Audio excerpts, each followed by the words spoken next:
नमस्कार। गृह और परिवार में आपका स्वागत है। मैं किरण शर्मा आज आपको बच्चों के स्वास्थ्य के बारे में बताऊंगी कि बच्चों के स्वास्थ्य खराब रहता है या उनकी पढ़ाई में मन नहीं लगता या वह एक जगह मन लगाकर बैठ नहीं सकते या उन्हें किसी प्रकार की मानसिक प्रॉब्लम है।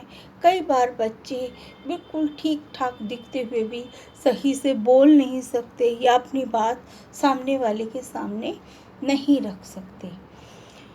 तो आज हम इसी के विषय में आपको एक छोटा सा उपाय बताएंगे और ये आप ध्यान से सुनिए। ये जो उपाय है उन्हीं बच्चों के लिए है जिन बच्चों का शारीरिक बल तो बहुत अच्छा दिखता है, दिखने में वह बहुत सुंदर दिखते हैं, बहुत अच्छे दिखते हैं, किसी भी प्रकार की उन्हें कोई वो नहीं रहती, लेकिन उनका मानसिक स्तर थोड़ा कमज़ोर होता है, छोटे बच्चों का तरह होता है। जैसे कि 7 साल का बच्चा है तो उसकी बिल्कुल बातें 2.5-3 साल वाले बच्चे की होती हैं। या फिर कई बार ये भी कह दिया जाता है कि कहीं इसके ऊपर कुछ ऊपर की भूत बाधा तो नहीं है या किसी प्रकार का कोई और विचार तो नहीं देखा जाता। और या फिर हम ये भी कह सकते हैं कि कई बार मनुष्य के 2-3 ग्रह ऐसे होते हैं कि मनुष्य में सारी खूबियाँ होते हुए भी वह वो कार्य नहीं कर पाता जो वह करना चाहता है। तो इससे क्योंकि कई बार जब हमारे रक्त संचार की गतिविधियाँ पूरी नहीं हो पाती तब हमें इन चीज़ों का सामना करना पड़ता है। तो इस चीज़ के लिए हमें क्या उपाय करना चाहिए? जब भी किसी बच्चे को या बड़े को आपको लगता है कि ये प्रॉब्लम है तो आप उसको ये उपाय ज़रूर करवा के देखिए। ये कार्य शुक्ल पक्ष के मंगलवार से शुरू कीजिए। अगर प्रथम मंगलवार से शुरू करते हैं तो बहुत अच्छा है और ये कार्य 3 महीने तक लगातार कीजिए। देखिए, मैं हर वीडियो में ये कहती हूँ कि एक बार में कोई कार्य नहीं होता, ये आप सब जानते हैं कि कोई भी कार्य एक बार में नहीं होता। अगर हमें कोई प्रॉब्लम है तो उसके लिए हमें थोड़ा सा लंबा चलना पड़ेगा।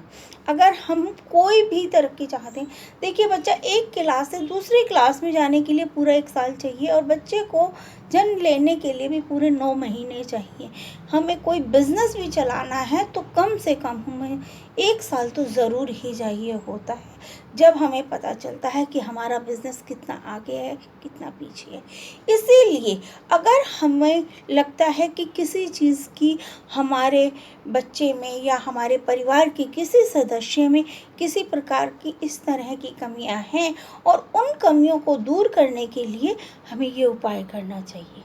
क्या उपाय है? बिल्कुल सिंपल सा है और आसान है कि शुक्ल पक्ष के मंगलवार को हमने बताया कि आपको हनुमान जी के जाकर चोला चढ़ाना है और हनुमान जी के लिए ही एक छोटा सा तिकोना झंडा बनाना है। उसी बच्चे से उस सिंदूर से ही उस पर पहले बीच में, झंडे के बीच में श्री राम लिखवा दें और झंडे के नीचे जो देखो नीचे होती है वहाँ पर बल बुद्धि विद्या दहु हरो कलेश विकार, सिर्फ इतनी सी एक लाइन लिखवा दें। ये लाइन तो सबको आती होगी, अगर नहीं भी आती होगी तो ये हम अपने नीचे डिस्कशन बॉक्स में लिख देंगे कि आपको ये लाइन लिखनी है। ये आप करवा के देखिए।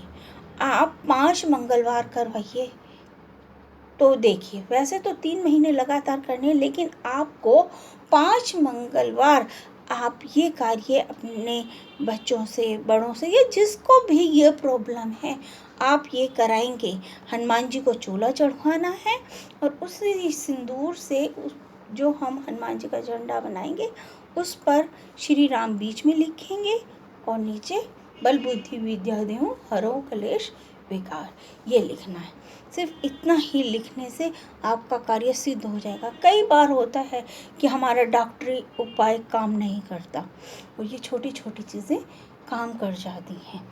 नमस्कार, हम आपको अगली वीडियो में बताएंगे कि किस तरह से किसी को अगर बार बार लगातार बुखार आ रहा है और उसका कोई बीमारी भी नहीं निकलती, कई बार होता है कि चेक कराने पर उन्हें कोई बीमारी भी नहीं निकलती, तो उसका क्या उपाय किया जाए और मनवांछित वर और वधू पाने के लिए हमें क्या उपाय करना चाहिए, हम आपको ये बताएंगे। नमस्कार।